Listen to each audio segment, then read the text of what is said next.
Hey guys, this is one of those times where I had another video planned for today and then God was like, you need to talk about this. And I was like, are you sure? Because I don't want to. And I've got other bits written. I got lots of jokes. I got a sketch that I wrote that includes my daughter. People love kids. Are you sure? Are you there? Hello? So I'm going to be obedient. It's a 3-day weekend and I need to talk to a couple groups of people. One group of people is my fellow sober warriors. In a couple months, I will be 5 years sober and I'm so grateful. And I know you are too. But holiday weekends are not the easiest. Am I right? And so I just wanted to remind you today, if you're fighting, especially if you're in those first few months, okay, this is one of those times where you need to use whatever you got in your sober toolbox. Okay, so if you need to be telling everyone I'm going to bed, it's 7 p.m.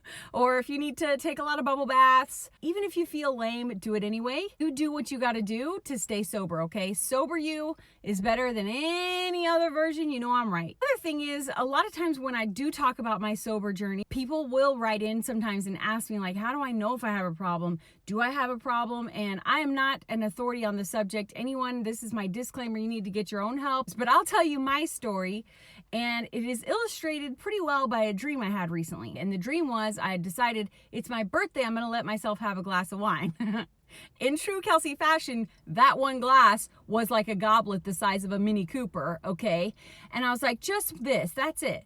Well, as soon as it was almost empty, in the dream, I start running around through these dark hallways searching for more alcohol.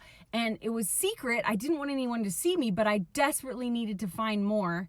And that is such a great example. Listen, you might party hard, okay? You might be someone who parties hard when they party, right? You might be someone who's really stressed and depressed right now. And so you're drinking more than you should, or you're on your phone more than you should, or you're binge eating more than you normally would, or it could be that you are just going through a rough time.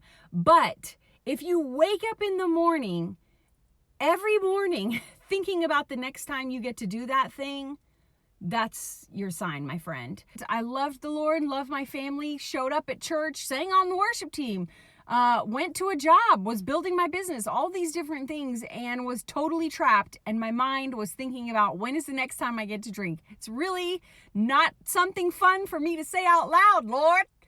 But that's the truth. That's the reality. And then the shame cycle of like, I can't believe I drink. I can't believe I can't get over this. I can't believe I'm not strong enough. Yada, yada, yada. Cycle.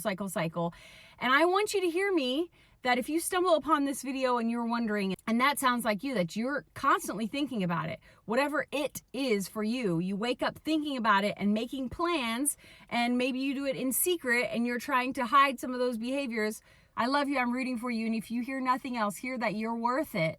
You're worth the fight that it takes. It is a fight, okay? I'm not going to lie to you. It is a fight, and you're worth the fight that it takes to get sober, get free, get clear. You, fully you, as yourself, showing up in the world, no longer in a haze, no longer somewhat distracted all day, every day. You're worth that. And what God has designed for you and what He wants for you in your life, all of these wonderful, amazing things, I can tell you from personal experience, lie on the other side of choosing to break free, choosing to get help. And so if that's you today and you stumble upon this video, I hope that this is your sign to tell someone, tell a loved one, hey, I am actually in a trap here. I actually feel hopeless and I can't get out. Tell somebody, and then they will help you to get help. And hopefully then you can find a group in your area, whatever works for your personality. I'm also not here to tell you how to get sober for sure. Even if you think you might have a problem, that's a sign that something's wrong. Maybe you're just overindulging. Maybe you're really stressed. Maybe you're depressed and you haven't dealt with some things going on in your life. Even if you're not an addict, you too are worth figuring it out and taking some time away from your favorite vices. So if you know someone who has been through this or who might be struggling, or it might be valuable to someone in your life, I hope that you'll send this to them, maybe via email or direct message or whatever on the DL, to encourage them that they're worth it and to stay sober and to fight the fight and to get help if they need it. And I love you guys, and I'll be back tomorrow with our regularly scheduled funny video.